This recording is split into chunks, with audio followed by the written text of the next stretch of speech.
What an incredible night. Thank you all for being here. Good evening, distinguished guests, members of my academic communities, well-wishers, friends, and my family. My heart is so full of gratitude that you're all here today. And as I officially embark on this journey, you're with me. It is true that I've been in the role for a little more than 3 months. However, as someone from the Caribbean, I know how deeply meaningful ceremonies and ritual are in defining transitions. This is a very important day. I was supported by those who have walked this path before me to put on these robes tonight, and I want to give special thanks to Chancellor Emerita Wendy Cecil and President Emeritus Paul Gooch for your instant kinship and kindness. I am genuinely grateful. As I walked with this esteemed processional and platform party, who now literally have my back, I was reminded about the power of these revered rituals and to take heart the oath that I swore, that the character and influence of this institution is largely in my keeping, and that above all others, graduates and the community at large will look to me for the maintenance of this university's principles and the promotion of its purposes. I take this oath with humility, care, and with confidence.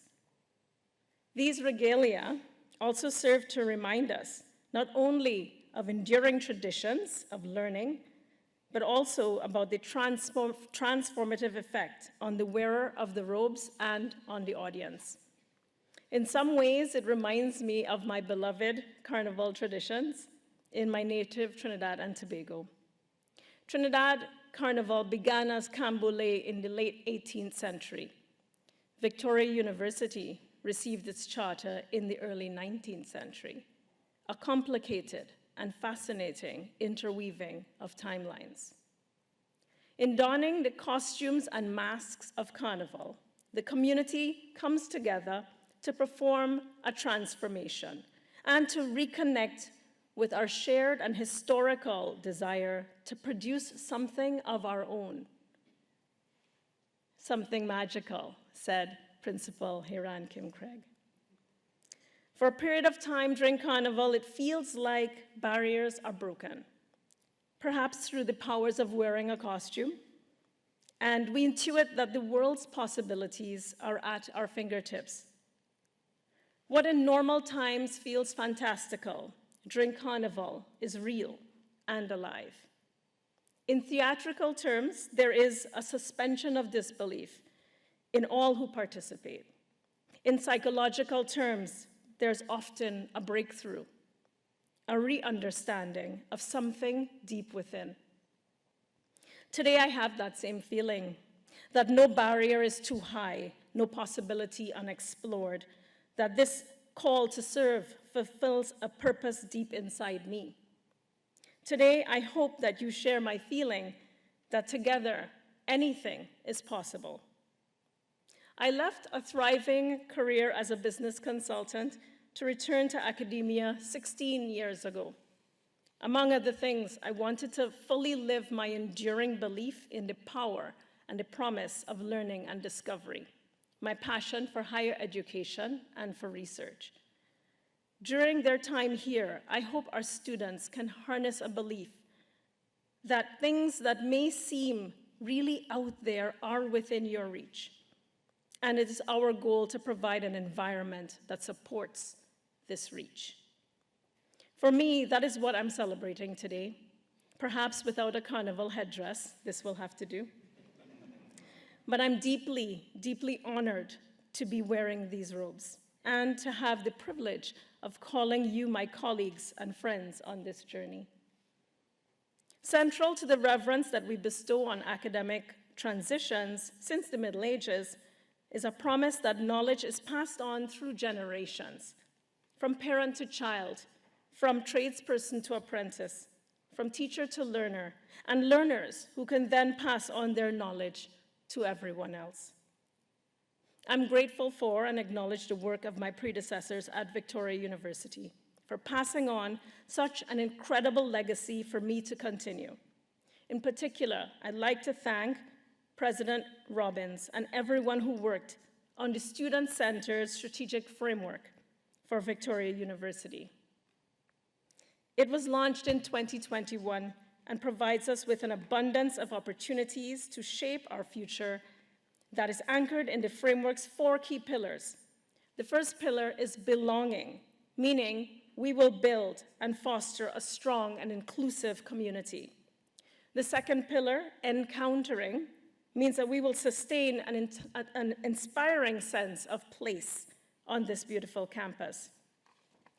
The third pillar is exploring, meaning we will continue to have and create outstanding academic offerings for you, our students. And the fourth pillar is transforming. We will further develop signature learning experiences for everyone. Yes, for our students, but also for our staff, our faculty, and our librarians. Almost from my first day at VicU, I was asked to describe my vision for the university, and I'm going to look at Gervin here. You were right. They would ask. The etymology of the word vision in the 13th century meant something to be seen in the imagination. Say it again, something to be seen in the imagination. And it comes from the Latin visu, meaning sight, and videre, meaning to see. Within the strategic framework, Victoria University has a well-articulated vision to continue to evolve as an outstanding place for students to pursue undergraduate studies in arts and science and graduate studies in theology. My role as president and vice-chancellor is to really see, to really discover what has made VicU such a special place for nearly 200 years, but also to see and anticipate opportunities and challenges ahead.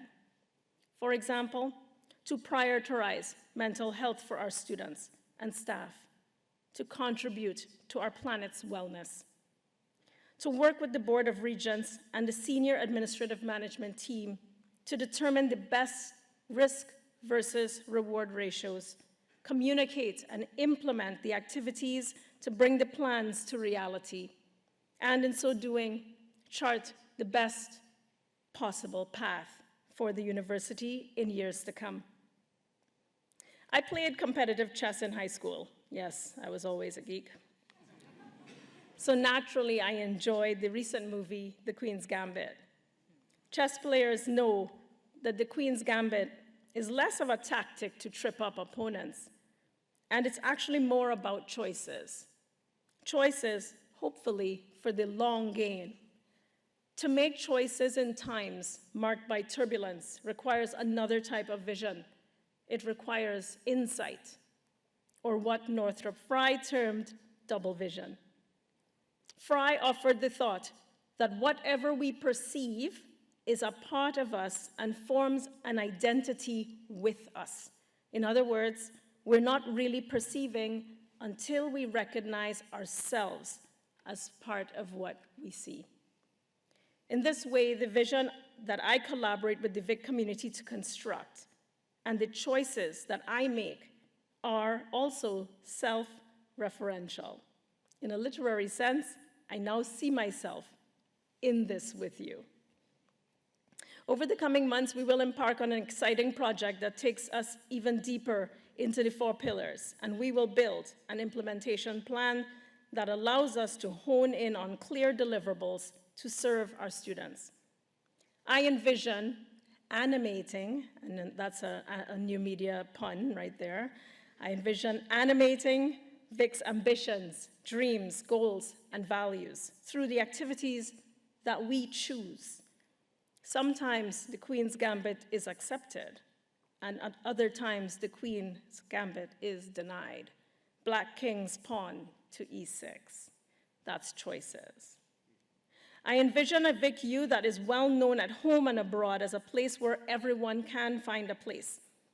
Budding literary minds and young scientists. Those who will deliver incredible pastoral care and those who will deliver us from climate disaster. those from the highest income brackets, and those deemed to be at risk.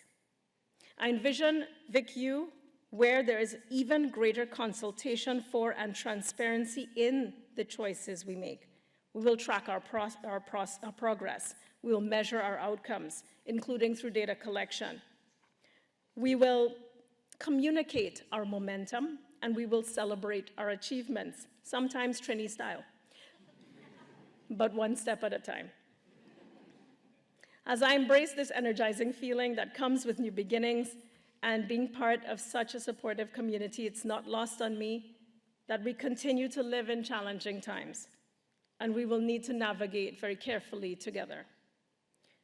When history tells the tale of 2020, tragic and awful, those of us to live through it may give witness to the fact that while we were all in the same storm, we experienced it in different boats.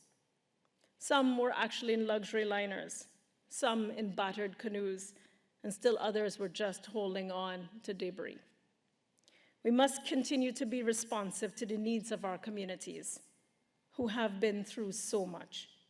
And as we feel the impacts of many barriers, financial market instability, threats to national sovereignty around the world, climate imperatives, economic contraction, and uncertainty, we will need to make prudent, data-informed decisions and very difficult choices. But we will aspire, and we will achieve. Aspirations are born from a foundation or the firmament in which you are raised. I don't remember a time in my childhood when I felt there was an external barrier to my achievement, neither as a girl, nor as someone from the global south, nor as a Black person. Perhaps being in an all-girl high school environment where all subjects were fair game, I was less aware of the gender gap in the sciences. Or perhaps it was my extraordinary parents, both of whom pursued international undergraduate and graduate degrees while raising two fairly high-energy children. In particular, I'd like to acknowledge my mother. Nick did already, but I'll do it again, who's here tonight from Trinidad. She was a strong role model for me. She completed her undergraduate and master's degrees in short order, while ironing my brownie uniform, participating in PTA meetings, helping with my homework, grabbing passports in the run from Midwestern tornadoes, and navigating sleep over party protocols that were foreign to her while we lived in Menominee, Wisconsin. My brother and I are very privileged to have hardworking, creative, intellectually brilliant parents. It wasn't until I entered university and then the workforce that I recognized that I was one of very few women focused on science, technology, engineering, and math. In my newly felt status as an outsider in the field, this became amplified when I realized many times I was the only Black woman there. It was the first time I understood what the word minority felt like. Things are changing, perhaps not as fast as we'd like. When my appointment was announced, I received hundreds of messages. One was from an undergraduate student who shared that she had never had a teacher at any level of her education who looked like her. And she wanted to know if she could come to my office to meet me one day. Such a simple ask. I've already met so many students here at VicU with big dreams, driven by a hunger for knowledge and fueled by curiosity, who are determined to break down barriers. And I applaud them, and I stand with them. Some of those students are here with us this evening celebrating their admission scholarships. I'm immensely proud to work alongside Emmanuel and Victoria colleges. They're doing incredible work with grassroots organizations to target underserved students and invite them to consider Victoria University as their academic home. Thanks to the generosity of alumni and friends, our student awards and bursaries are among the best in the country.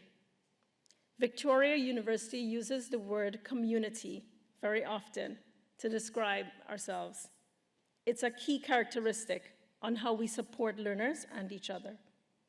And like any other community, we are stronger when we invite and include diverse people to share their unique and lived experiences, ideas, cultural and religious backgrounds, abilities, and histories. For me, the opportunity to work with amazing colleagues, such as those in the Black Research Network at the University of Toronto, which is the first network of its kind in Canada, has made me feel more optimistic about the transformative power of coming together to build a more inclusive and representational community. It is my sincere hope that the status as the only Black woman serving president in Canada will not be long-lasting. I hope it will not be long-lasting. My professional work and academic research foci is on how emerging technologies impact human behavior and cognition, including neurotypical and neurodiverse people. The questions that I'm asking as a STEM researcher are technical, but they are deeply human, and they are also philosophical, which is why the opportunity to lead a university known historically for its academic offerings in the humanities is so inspiring and exciting for me. The thing that has always driven me is the art in the science, the human impulse to create, discover, and understand. There's a tendency in academia, and probably in other places, to silo the arts into one bucket and science into the other, creating a false dichotomy. Some students mistakenly think that they have to go in one direction or another. You do not. My research and work is an example of how integrated art and science are. They are extensions of one another. Studying the great poets and philosophers can shape our approach to technology and our future. Even Northrop Frye talked about cyborgs. I'm very excited that I will be opening an emerging technology and the arts research lab on our campus here. I believe our academic focus on liberal arts will propel the work in interesting directions. There are so many people to thank as I wrap. I spoke about my village in the video earlier, and today my village feels like an entire nation. My parents, I mentioned their names. I want to call their names, Erlene and Ronald Benjamin. I've had many professional mentors along the way, one of whom spoke in the video. My academic mentors, again, who spoke in the video, but there are many on this stage here tonight as well and in the audience. My academic and administrative collaborators throughout U of T, and in particular at the University of Toronto, Mississauga. The Vic University community who welcomed me warmly, thank you. The Board of Regents for choosing me. All of the staff, and I have to say, this maybe for a second felt like the biggest wedding I ever put on. The staff here worked like nobody's business for weeks, for months on this wonderful event. And I want to call out a name, and I know she's gonna get mad with me later, but I love her so much. Her name is Yvette Ali, and she's our registrar.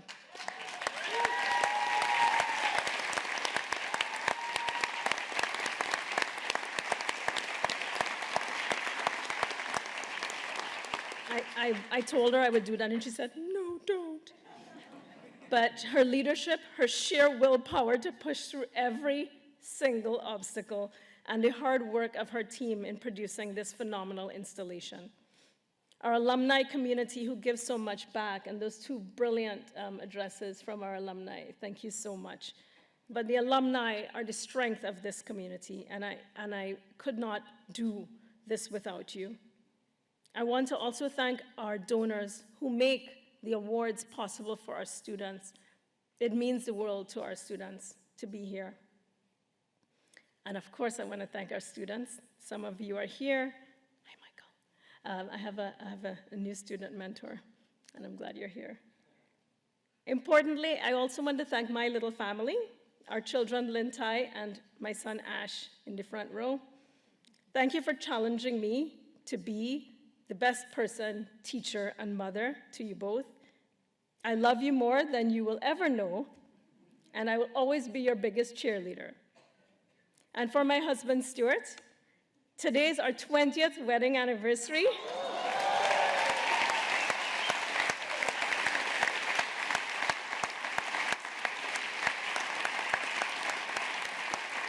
So I was thinking, happy anniversary, and look at the party I threw for us. I stand here today because of the spaces and the life we create together.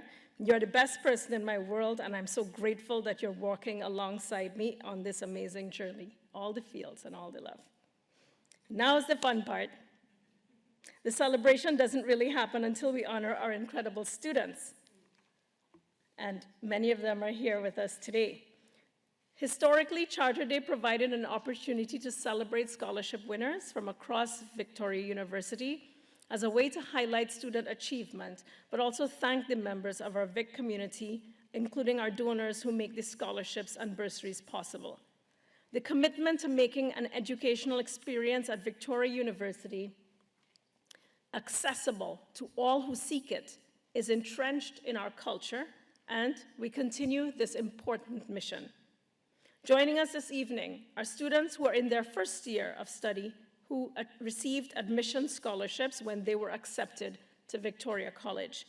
These incredibly talented students excelled in high school and extracurricular activities and volunteered in their communities. Admission scholarships are just one of the many scholarships and bursaries we offer.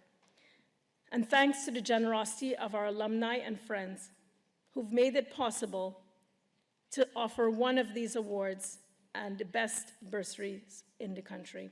Please join me in offering a very big congratulations to our students. Students, please stand so we can applaud your achievements.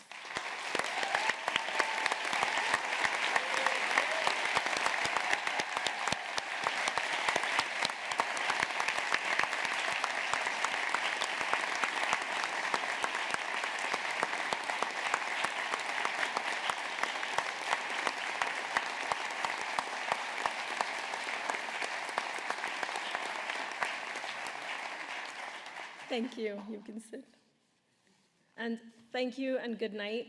And again, I look forward to seeing some of you in the reception, but thank you for being here.